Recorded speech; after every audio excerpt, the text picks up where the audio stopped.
To start here, Proverbs chapter 11, verses 24 through 31. There is that scattereth, and yet increaseth. And there is that withholdeth more than his meat, but attendeth to poverty. The liberal soul shall be made fat. And he that wireth shall be wired also himself. He that withholdeth corn, the people shall curse him.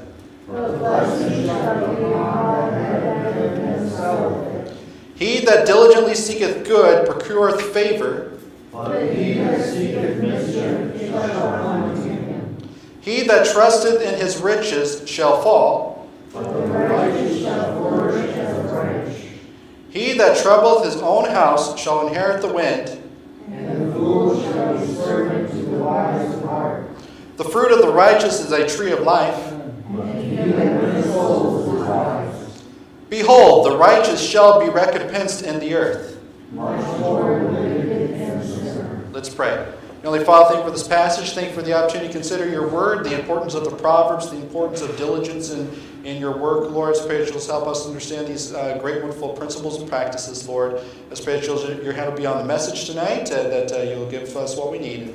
And as we study your word, just I pray. Amen. You may be seated.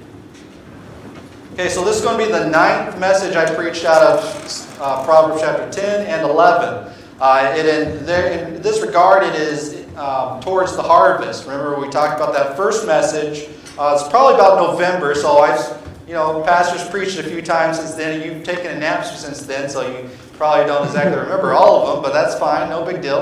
But it's important to understand it's having to do with the harvest. And remember, Proverbs is small little pieces of wisdom that can be taken individually or as a whole. And as you study the book of Proverbs, you'll see that there's big overall themes. Chapter 1 through chapter 10, talking about the right path to go, taking the advice of your father and your mother, leading them in chains around your neck. Well, I want to be a free man. No, you want chains around your neck. You want to take the advice of your parents. You want to get their wisdom and insight, and you want to get a roadmap. You want to go the right direction. You don't want to stop by the wrong person's house. You don't want to do the wrong things, and you want to when you get a nice lady, we talked about wisdom and women, and how that there's 2 types of wisdom, there's 2 types of women, and we talked about that a bit, and we talked about how that we don't want to hang out in the wrong type of woman's house, but we want to hang out with the woman of wisdom, good wisdom, true wisdom, the wisdom that has a wonderful house, that has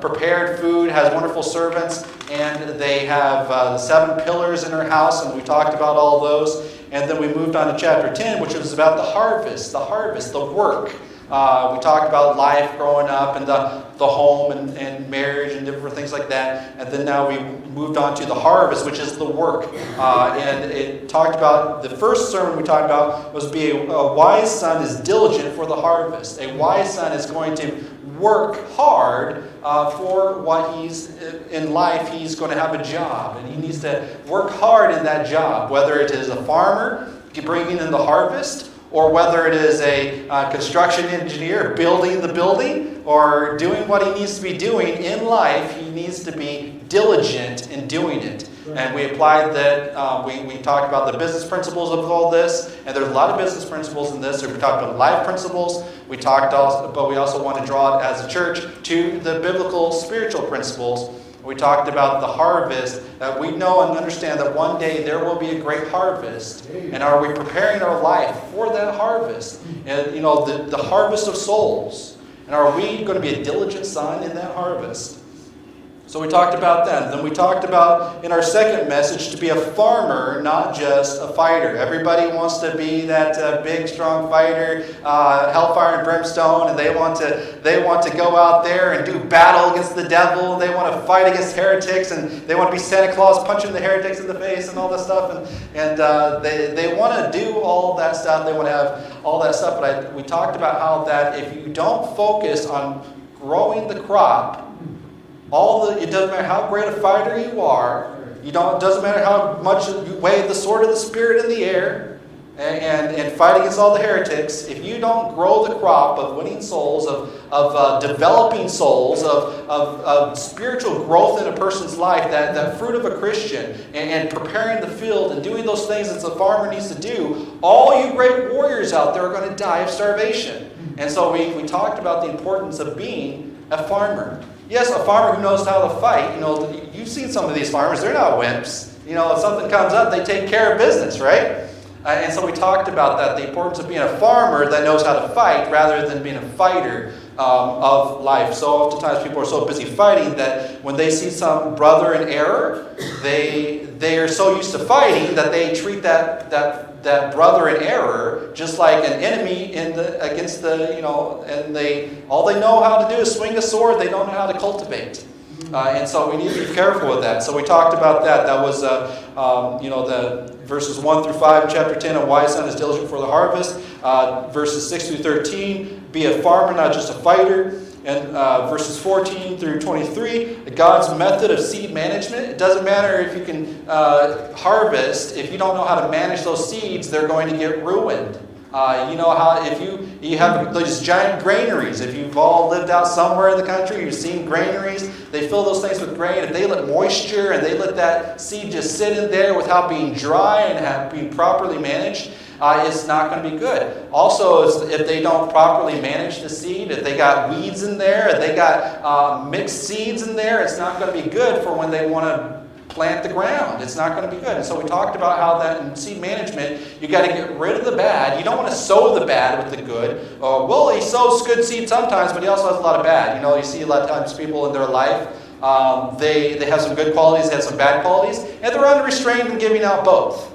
We want to be type of people that restrain the bad, get rid of the bad, don't pass that on, break the cycle of evil in our lives, break the growing season of evil in our lives, and only grow the good. Be choice, look for choice ever. Be wise in our words, diligent, be careful of what we throw out there. Oftentimes we throw the good and the bad out there and see what sticks, and it's not my fault. And they're not managing seeds well. Whatever comes out of your mouth is a seed, and it can be implanted in anybody. And if you don't manage those seeds well, you will plant more bad and more harm and more weeds than anything else in a person's life. It doesn't matter how much good seed what do they say about in the soil? It says the weeds choke the word. The weeds choke the word. And realize that no matter how good you speak, if you throw out those weeds, you will choke the word. And so that was in verses 14 through 23. And then verses 24 through 32, we talked about faithfulness determines your yield. You see those gardens that the little lady's faithfully weeding and faithfully doing all those things that they need to do, and she's busy working in there, and she's busy, and that garden is immaculate, and that garden yields the biggest pumpkins. She gets the blue ribbons at the fair and everything like that, and she's excited about that garden. It's a pride and joy. But you see the other person, he threw some seeds out there, and I got a cucumber, I got a squash, what's all this stuff here? I don't know what that is, but it seems good. I got a stomachache from it. They don't know what they're growing. They're just haphazardly going out there. They're not really faithful in their garden. They whatever comes up, wonderful, but there's not enough to feed anybody. It's like a little tomato there, and so they're all green here because the wrong nutrients in the ground. They didn't know why. They weren't faithful in what they were doing.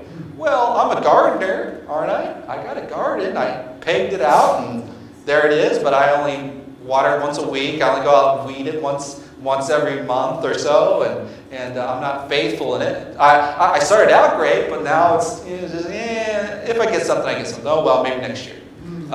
There's no yield there. That's not going to be a victory crop. Back in World War II where they said plant the gardens for victory and all this stuff. You're not going to do anything good for your life. And so we talked about that. If you want a great yield, and that's a play on words there, yielding your heart, yielding your life to God, and so forth. If you want a great yield, faithfulness, how faithful you are will determine your yield in life. And so that was verses 24 through 32. And then we moved on to that first chapter 10 is kind of the principles of life, the principles of gardening, the principles of the harvest. Is that as long as you participate in it and you're faithful in it, then the principles will work for you. But then chapter 11 moves more on to, some principles, but also practices that you're putting in place in order to use those principles the best way. In chapter 11, verses 1 through 4, we talked about just weights and measures. So there are a lot of ways you can manage a garden. There's a lot of ways you can work in the harvest. And chapter 11 is talking about us being in balance with God, is what I talked about there. Using just weights and measures. Who determines what weights you use? Who determines on whether or not the pound is actually going to be 16 ounces versus 16.5 ounces versus 14 ounces? It's all good. It's close enough, right? No, you've got to have just weights and measures. And in order to have just weights and measures, you need to go to the man of justice, the God of truth, somebody who is true in all things that they do. And so we use this in chapter 1, verses 1 through 4, talking about being in balance with God. What is God's way of management? What is God's way of the harvest? And looking and understanding those. Then we moved on to verses 5 through 11. Are you righteous or are you wicked? The righteous person is the one who says, that's God's way of management, and I'm going to be as diligent as possible to do all that God has called to do in the way that He said to do it. You know, when you go to the doctors, doctor says, take this twice a day at this prescription. You're like, oh, I can save money if I have the prescription. I can do this. Did the doctor say to do that? No. But, if I save money, the goal of taking medicine is not to save money. I'm telling you right now, it's not to save money. Take it at the right prescription, otherwise it's not going to work. Well, I took it one time and it tasted like tar or whatever. I don't know. Take it the prescribed amount. Ask the doctor, why isn't this? Well, it takes a month. All medicines are different. You got to follow the doctor's prescription. You can't just... Well, I read the label and I don't think this will work for me. Well, the doctor went for 12 years in medical school. I think he knows a little bit more about management. I think God's been around for 6,000 plus years. I think He knows a little bit more about our management, right? Well, I've been away for 2 seconds and maybe I feel like doing it this. No, let's not mess with perfection, all right? And so we talked about getting The righteous are the ones who want to get in balance with God. We're not perfect, but we want to get in balance with God. The wicked are those, well, I'm a son, I'm saved, but I don't really want to do it that way. A lot of times when we see righteous and wicked in the Bible, we think, well, that's saved and lost. You got to get out of this mentality of everything's only about the saved or the lost. No, the majority of the Bible is written to Christians, and the Christian who is righteous is the one who's wanting to do it God's way, and the Christian who is wicked is wanting to do it his own way. All right, so this is not about saved and lost. This is about righteous and wicked Christians, people that are going to heaven, people that are sons, people are doing this. Yeah, there are wicked people that look like, but that's the minority. What I'm talking about, the Bible's talking about, is Christians living by God's principles, and the wicked Christian will want to do it his way, and he'll be humbled time and time again until he gets it God's way. So, are your practices in line with God? Verses 12 through 23, how to keep secrets.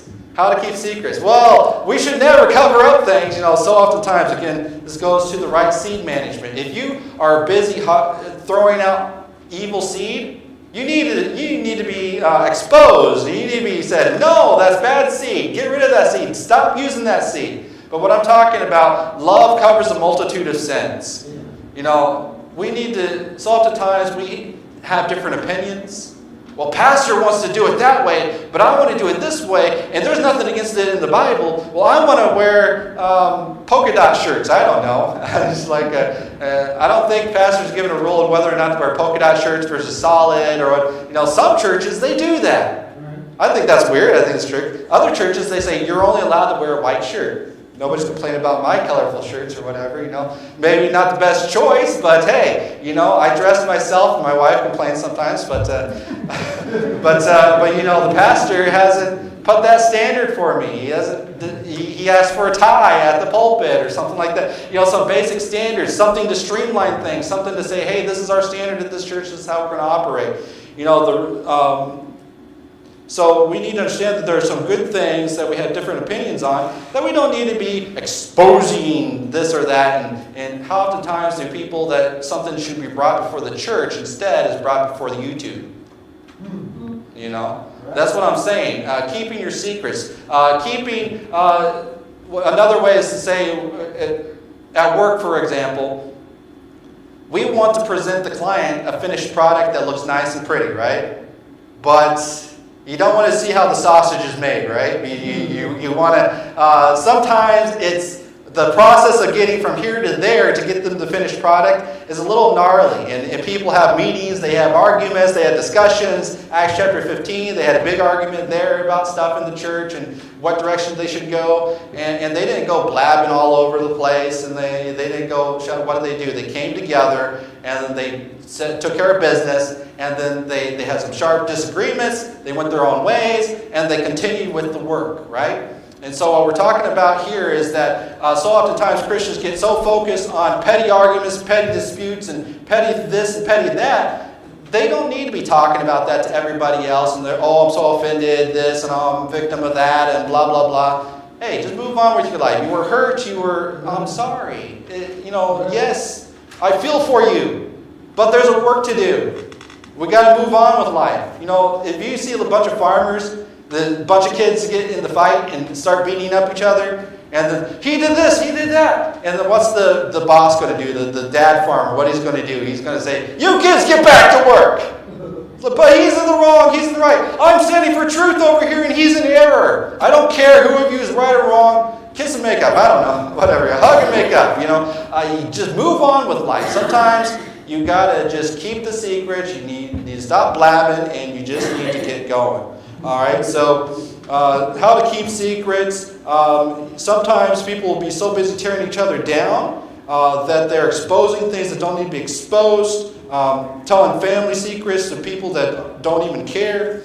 Move on. All right, moveon.org. I don't know, somewhere in there. But let's see. How to keep secrets. So I'm not talking about keeping the secrets of people sowing bad seed. I'm talking about keeping the secrets of people that just have different opinions, have different things, keeping confidence, doing those things. Hey, there's disagreements, but we're here to give God the finished product. So let's move on with our life. And so we're talking about that, the importance of getting beyond those secrets, not making them the main thing. And so we moved on to verses 24 through 31 after that long introduction. So what is this final message about? It is about being liberal with the seeds that you've been given. Now, we started out with the harvest, diligent for the harvest, managing the seeds, doing all those things. And so oftentimes, people in life, their goal is to obtain, to get and to gather and to consume. Remember the message that Jesus preached about in I believe it is, let's see here, Matthew chapter 20, let's go to Luke chapter 12. Luke chapter 12. Matthew, Mark, Luke.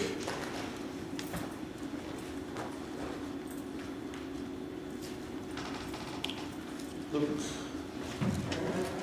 in the book. Luke chapter 12, verses 15 through 21. Says, and said unto them, take heed and beware of covetousness, for a man's life consists not of the abundance of things which he possesseth. I've been diligent in the harvest. I brought in the harvest. I've managed the seeds well. I've done all those things, wonderful things. Now what are you going to do with it? You're just going to give it away. Well, give it away? I spent all this time getting it. Now I have to give it away? So he says here, beware, because in the abundance of things which he possesseth. Now that you've obtained the seeds, there's a purpose for those seeds. He says, there is he that withholdeth, and more than there is he that scattereth, yet increaseth. But this guy is like, I want to, but there is he that withholdeth more than is meat, more than in meat. That's covetousness. He says, he spake a parable unto them, saying, the ground of a certain rich man brought forth plentifully. It brought forth plentifully. He got a great harvest. He did all the wise things in chapter 10, chapter 11. He got all those things, and he thought within himself, saying, what shall I do, because I have no room wherewith to bestow his fruits. He got all the way to verse 23. All the way to verse 23. What am I supposed to do next? And he thought within himself, saying, what shall I do, because I have no room where to bestow my fruits? It said, this will I do. I will pull down my barns, and I will build greater, and there will I bestow all my fruits and all my goods. I'll store them away. Oh, okay. He has good storage management, but he's going to just keep storing. And I will say, my soul, thou hast much goods laid up for many years. Take thine ease, eat, drink, be merry. But God said unto him, Thou fool, this night thy soul shall be required of thee. Then whose shall those things be which thou hast provided? Think about this, pastor and the youth director here, and many of us who are studying to be preachers and to spread God's word. What do we do is we just gather more and more. I got my PhD, now what do I need to do? Oh, get another PhD. Learning for learning's sake. Gathering information for gathering information's sake. Learning techniques for technique's sake. You see these people that are so studious of the Bible, they're just constantly learning but never coming to the knowledge of the truth, and they're just gathering knowledge for knowledge's sake. Who's that? There's some Bible scholars that are atheists. Little atheists are spending their life doing nothing but meticulously studying the Scriptures, trying to learn something that they can never learn. Think about that. Are we that type of Christian that we're just living the Christian life, but never using the Christian life? We've gathered all this, but for what use? What purpose? We never passed it on to our children. We never gave it away. It belongs to no one but ourselves. We stored it up in our brain of knowledge. So is he that layeth up treasure for himself and is not rich towards God. When we're diligent for the harvest, when we are gathering money in business, when we are doing these things as Christians, what are we using it for? Here in this passage it says the liberal soul shall be made fat. Made fat. Liberal soul. Now liberal here, this word, it's somebody who is giving something away. In Hebrew, it's the similar word as the root word as blessing. Somebody is being a blessing to you. The active form of giving something away, to be a blessing to you. I want to be a blessing to you. You didn't have any seeds, I'm giving you seeds. Here in this passage, we see that here is that scattereth. Sometimes we think how that scattering something is like throwing it away. But seeds are something unique. Now, if I take something my wife made pizza, or we had pizza for lunch today, yesterday we had spaghetti, and the other day we had a salad that was all chopped up and prepared. If I took that and threw it out in the field, it wouldn't grow anything, right? The salad's all chopped up, there's no roots in there and nothing to grow. The pizza would just decay and all that stuff. That's what we think about when we give away. If I throw away my money out there, then oh no, I have no money. I have no money. Now I'm poor. I wasted my money. We think of that, but when we think of seeds, we think about the things that we actually have. You can actually put money to use. You can actually gather interest. If you throw it out there, I can give it to a bank. I can have a certain amount of money, and then I was like, instead of holding this into a little safe, I'm going to give it to the banker, and he's going to get interest. And Jesus talked about the talents and buying and selling and getting gain. He gave you something. And from the ground, he gave you seeds, and from life, he gave you the knowledge of the gospel. There are certain things in life that they don't lose value by being given away. They lose value by being retained. And so the same way with the gospel. The gospel being retained is of no value to anybody. Same way it is with faith. Faith being alone is what?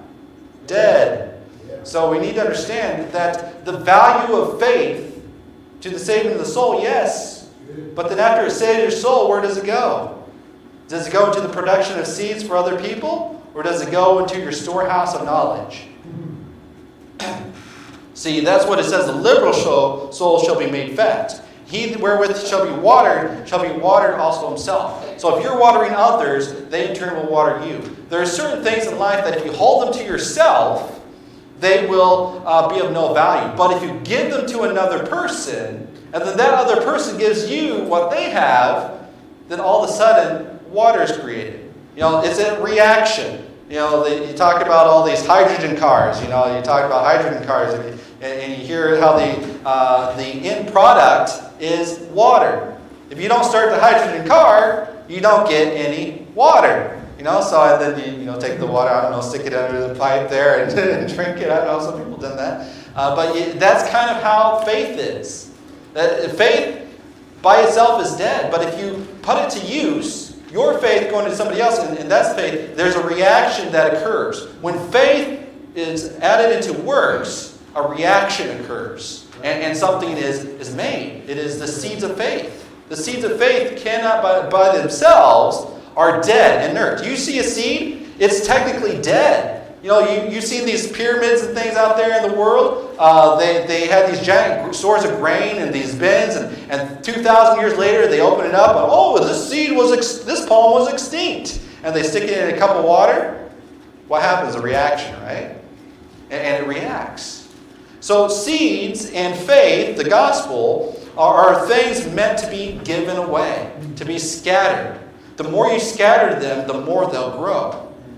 The more you hold on to, the less will grow. That barrel of extinct seeds was in the ground for 2,000 years, completely dead, inert, did nothing. Add a little bit of faith, add a little bit of water. The water of the washing of the word, the faith into the ground. It will be a seed of life to those around you. So we see here that the purpose of the harvest is to do it over again. The farmer says, I brought in my harvest. That's the end. I'll put it in my barn. Okay.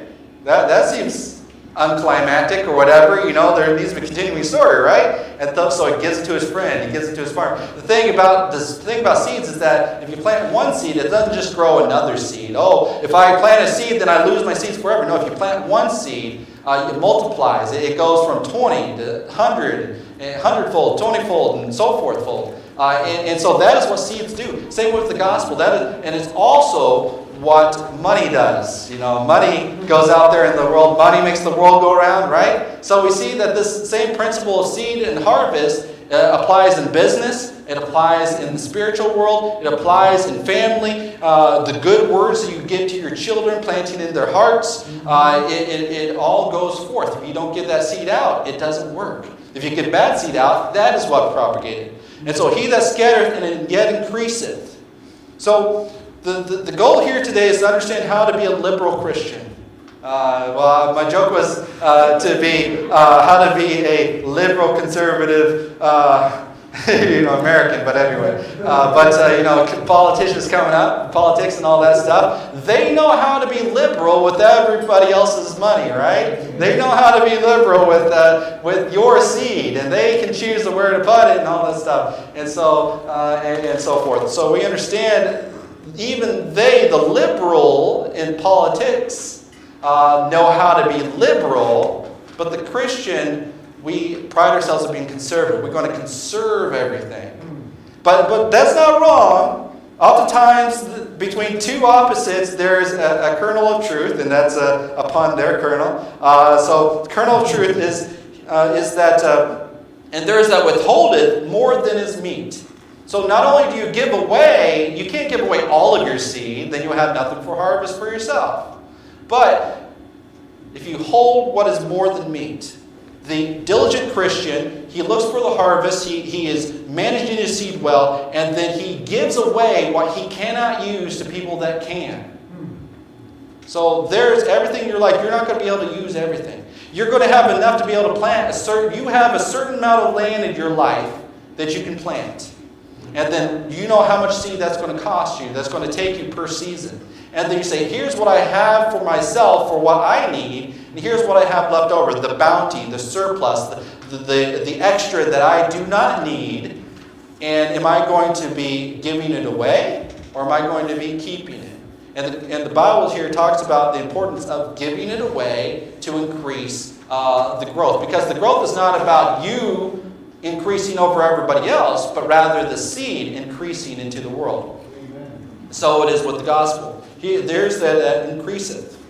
In 2 Corinthians chapter 9, verses 1 and verses 16 through 15, for God loveth a cheerful giver, and is able to give all grace abound toward you, that you always have in sufficiency in all things, that you may abound in every good work. And it is written, he hath dispersed abroad, he hath given to the poor, his righteous remain forever. Now he that ministereth to the seed, to the sower, both ministereth the bread for your food, that is what is meat, and multiply your seed sown and increase the fruits of your righteousness. So he's not only getting what is meet for him, but he's increasing it and he's exchanging his seed for righteousness. So he's when you have money that you've used enough savings account, right?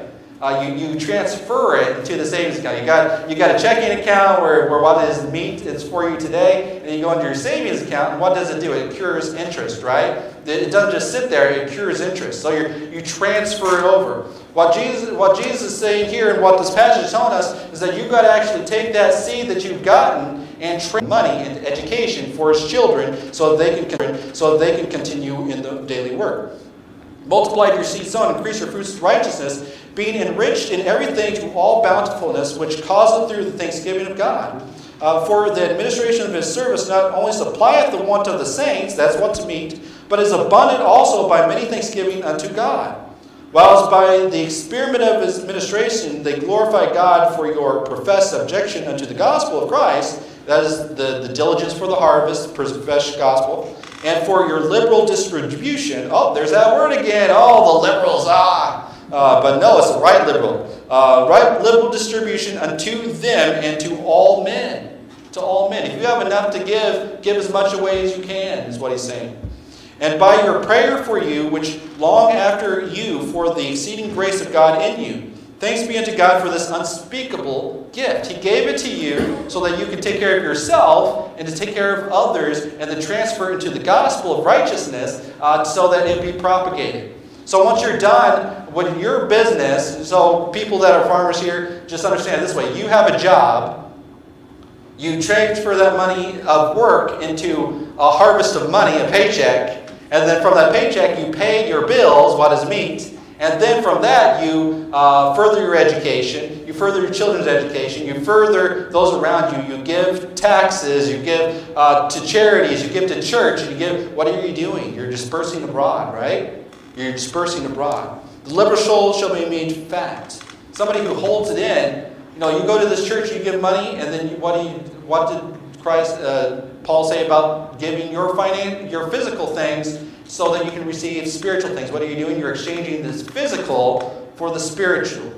So you're exchanging it. So it's the process from the ground all the way to the eternal. The liberal soul shall be made fat and shall be watered also of himself. You water physically, you can get spiritually. You water with seeds, you get watered with money. You water with effort and work, you get watered with a paycheck, and so forth. You water each other. You sell and you get gain. You buy and sell. He that withholdeth corn, the people shall curse him. You go to work, you work hard for a paycheck, and they say, no corn for you, no paycheck for you. What are you going to do? You're going to be cursing your boss and say, I'm not working for nothing. Goodbye. You're going to stop it. You're going to break the cycle. And here in this passage, we see it's important to sell, to transfer. When you sell that corn, you get money, and you sell it for education, you sell it for righteousness, and so forth. And that is the goal, to not withhold more than is meet, but to keep being liberal with the money. Keep it going.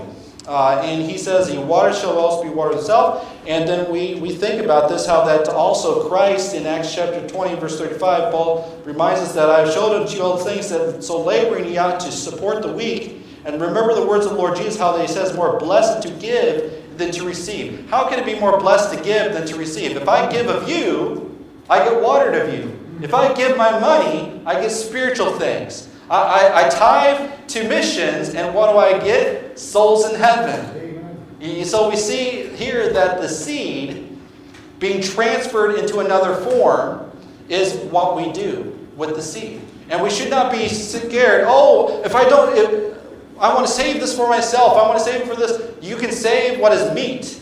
But then notice here that God said here that that is more than is meat. So oftentimes we preach almost as if we're trying to say, you give it first. But we say God has already given it. He's given it to not only that, but the liberal there is also blessing, and then blessing is also bounty. These are similar synonyms in this word.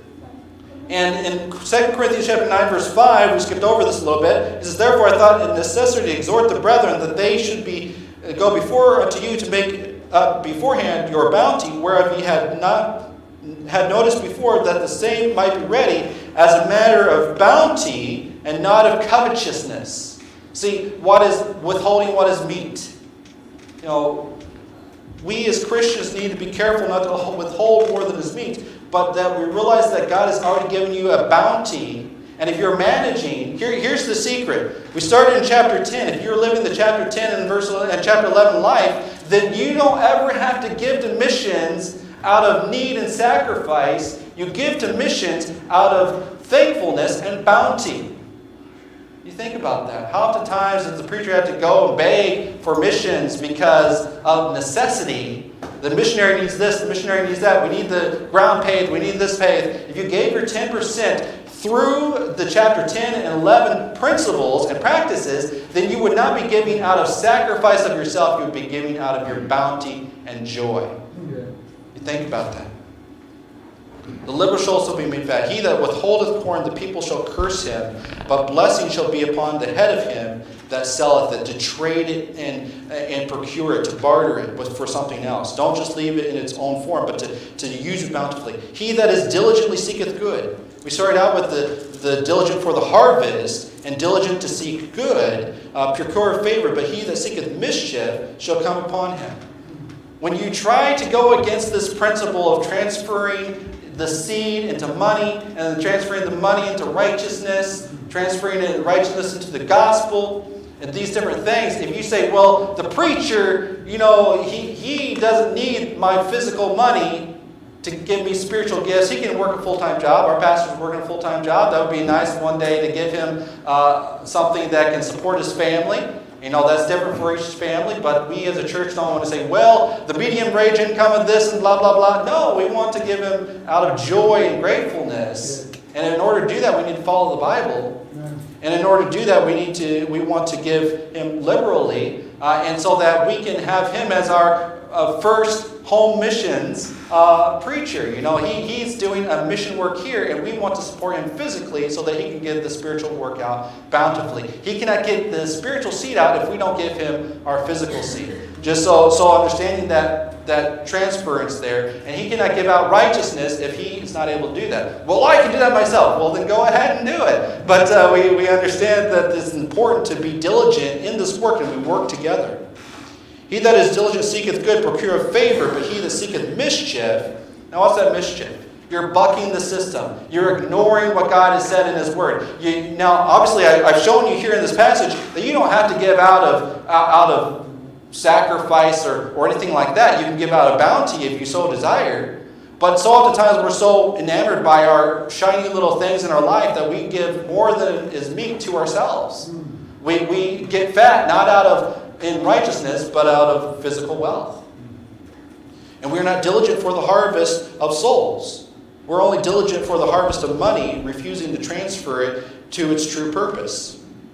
He that trusteth in riches shall fall. You continue to transfer harvest after harvest of only having it as money, physical assets, rather than transfer it into righteousness. Your temporary asset will be destroyed. The economic collapse is going to happen, and eventually one of these days, it always happens, the big bubble bursts, and it's in cycles, and it's going to happen. And so if it's in wealth, it's going to be destroyed. If you trust in your wealth, it will fall. If you go to mischief against your house and the house of the spiritual Lord, the Lord's house, if you're playing mischief in the Lord's house with the Lord's money, you better watch out. He that diligently seeketh good procureth favor, but he that seeketh mischief, it shall come unto him. You're going to get what you sow. He that trusteth in riches shall fall, but the righteous shall flourish as a branch. So if I have riches, would it not behoove me to transfer that into righteousness? To spend money for righteousness. To transfer it from physical to spiritual. If I'm going to be destroyed and my money, the riches is going to be destroyed, I better transfer it out real quick. What happens in the stock market? Tomorrow I got a tip that the stock that I have all my money in is going to go rock bottom. What am I going to do? Transfer it out of there, right? Well, it doesn't matter if it's in stocks or if it's bonds. Well, no, I'm going to transfer it out because I know it's going to be destroyed. So I remove it to something else. We do that with stocks and bonds and transferring those over in our savings and stuff. Why don't we do it from physical to spiritual? And he that trusteth in the riches shall fall, but the righteous shall flourish as a branch. When the crash happens, because you've diversified, you're going to be fine. God's going to take care of you. He that troubleth his own house shall inherit the wind. So mischief and trouble in his own house. You want a good, strong church? Don't be mischievous and don't trouble your house. Follow the principles, be diligent for the harvest, do what is right, and transfer that seed into righteousness. He that troubleth his own house shall inherit the wind, and the fool shall be servant to the wise of heart. The person who wants to be the Christian for his own way, do things his own way, the foolish of this world who refuses to be educated by the Lord, is going to be servant to the wise of heart. Now, same way with the biblical principle. The person who had 1 talent and didn't use it, he became the servant of the one with 10 talents, the wise of heart, talented man. He says, the fruit of the righteous is a tree of life, and he that winneth souls is wise. Behold, the righteous shall be recompensed in the earth, much more than the wicked and the sinner. So what do I want to end by this today? When we're diligent for the harvest of souls, we're going to do it God's way. When we're diligent for doing the things that God has called us to do, we're not going to be going around spreading gossip about the person who's doing it slightly different. We're going to be plowing our row and not complaining about the straightness of somebody else's. We're going to be taking the good seed and planting that and getting rid of the bad. We're going to be transferring after what is meet for ourselves, we're going to be transferring the rest to righteousness, education of our children, the education of society, the right practices of society, so that they can also do the same as we have done. Teaching other farmers to be proper farmers, to spread the gospel, to do the righteous things. And we will not trouble our house, but we will focus on the main thing, the harvest of souls. So I'm asking you today, what are you doing with the things that God has given you? Your money, are you transferring that to righteousness, or are you just getting it to get that luxury boat? You know, or that the money you're getting, are you doing it for season tickets to some random sports game thing, or you know, I don't know. We don't do sports much.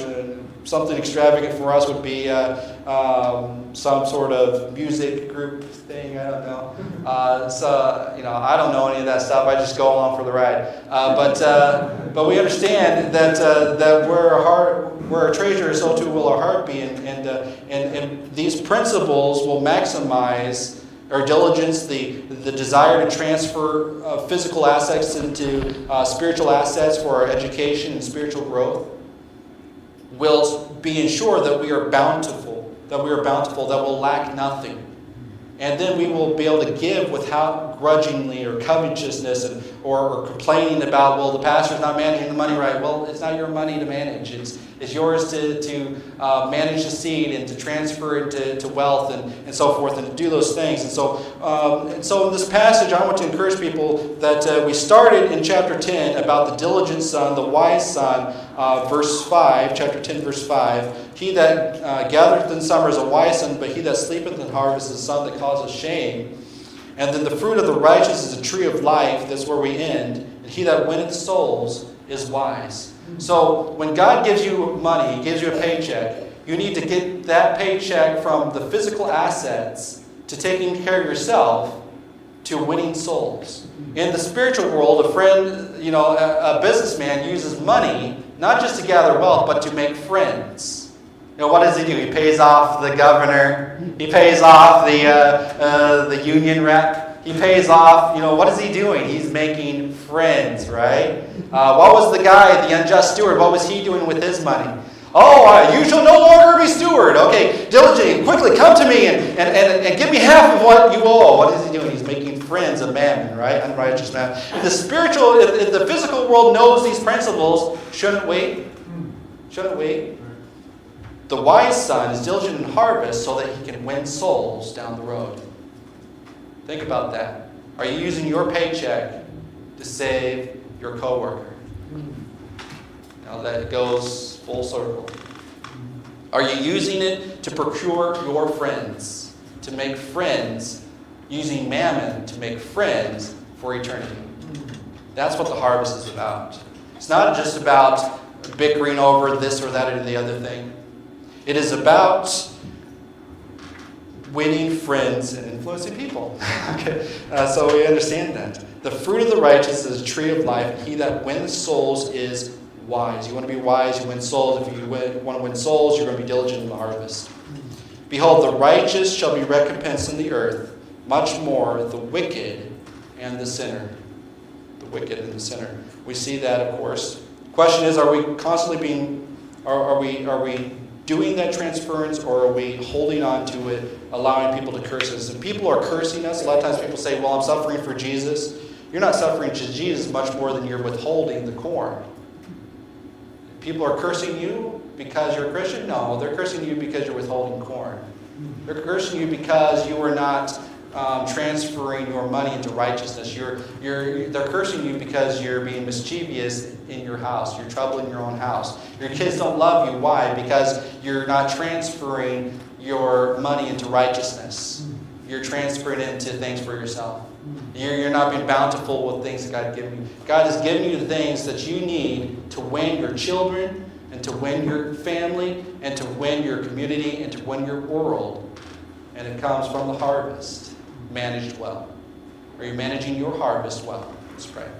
Heavenly Father, thanks gospel message, Lord, I pray that you'll help us to understand the importance of taking the things that you've given to us, so that we can truly use it for you, and to use it to win people to you, to be that tree of life for you. Lord, I pray that we will be that tree of life for all people, so that we can win them, not just to ourselves, but to you, in that friendship and that love that draweth all men into you. In Jesus' name I pray.